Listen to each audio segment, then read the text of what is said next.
बार बार देखो, मेरे मेहमान भी ऐसे ही हैं। आज उन्हें लोग टीचर के तौर पर जानते हैं, कुछ लोग उन्हें मोटिवेशनल स्पीकर मानते हैं, जेनजी कल्चर में लोग कहते हैं कि वो इन्फ्लुएंसर भी हैं।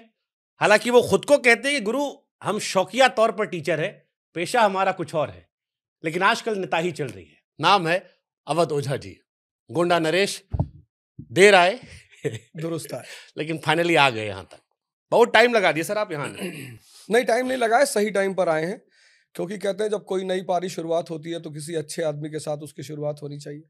तो आज जो राजनीति की पारी की शुरुआत हो रही है शुभंकर मिश्रा के साथ हो रही है, इससे अच्छी बात क्या हो सकती है। शुरुआत तो हालांकि जबरदस्त हुई थी। जबरदस्त कहने से ज्यादा अच्छा हो कि धमाकेदार हुई थी।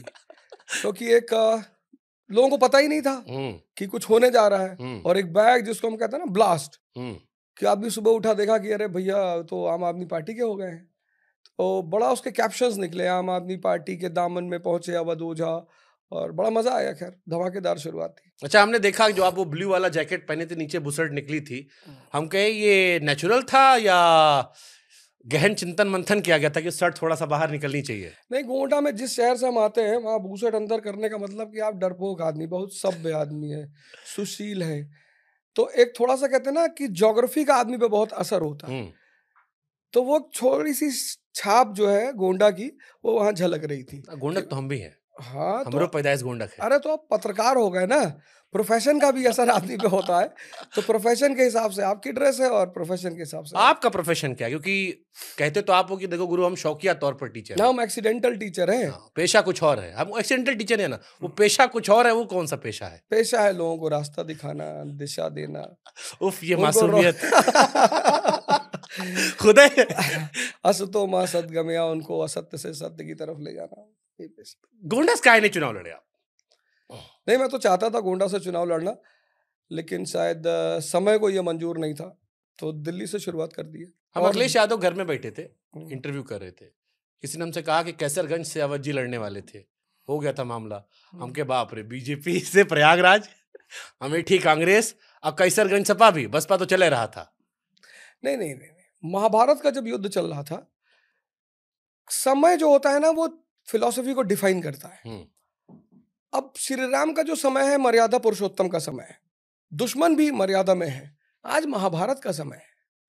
आज अगर मर्यादा की बात की, आपका दर्शन होना चाहिए। भाई एक राजनीतिज्ञ का दर्शन क्या है? वेलफेयर ऑफ द पीपल, क्योंकि वो लोगों के लिए काम ही करने जा रहा है। तो मेरा मानना ये था कि ये असली में होता है इसका मतलब जो आप कह रहे हो? असली में अगर नहीं होता तो दिल्ली के लोगों को फ्री बिजली कैसे मिलती? अगर ये असली में नहीं होता तो दिल्ली के लोगों को फ्री पानी कैसे मिलता? अगर ये असली में नहीं होता तो मोहल्ला क्लिनिक कहाँ से आती? आखिर अरविंद केजरीवाल जी को जो दिल्ली की जनता मानती है, असली में हुआ तभी तो मानती है। अब शुरू हम यॉर्कर नहीं डालेंगे, शुरू में थोड़ा शॉर्ट पिच फुल टॉस खिलाएंगे, फिर आखिरी में यॉर्कर रखेंगे, पता लगे फिर अभी उधर से कॉल आ जाए कि भाई साहब आपसे कहा गया था। नहीं, कॉल तो पहले भी नहीं आई थी। कुछ लोग, हम हालांकि उस बात पे बात कर चुके हैं, कॉल की बात नहीं थी, पर फिर भी मतलब हम पूछ सकते हैं सब आपसे। हाँ, मना नहीं करेगा पीछे से कोई कि भाई साहब ये आपसे मना किया गया था? नहीं यार, कैसी बात।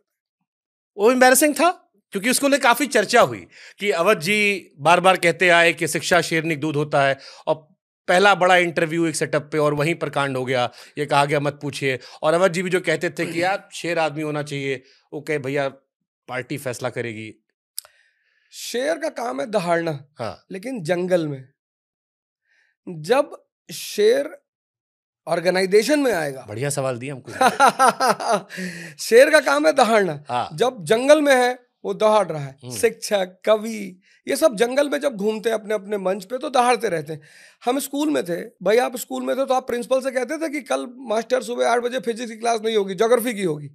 संस्था यानी डिसिप्लिन। अगर संस्था डिसिप्लिन के सिद्धांत को तोड़ देगी, संस्था खत्म हो जाएगी। तो जब भी कोई व्यक्ति संस्था में जाएगा, संस्थागत हो जाएगा, जैसे हम बाल ठाकरे साहब की बात कर रहे थे, he was a institution in himself. कोई इंस्टीट्यूशन में वो थे नहीं, वो खुद एक इंस्टीट्यूशन थे। तो जब आप इंस्टीट्यूशन में जाएंगे तो आपको इंस्टीट्यूशन के डिसिप्लिन का ख्याल रखना होगा। और उनको किसी ने कुछ नहीं कहा था।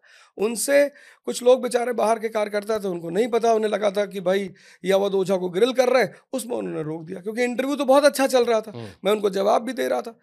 तो ऐसा कुछ भी नहीं हुआ।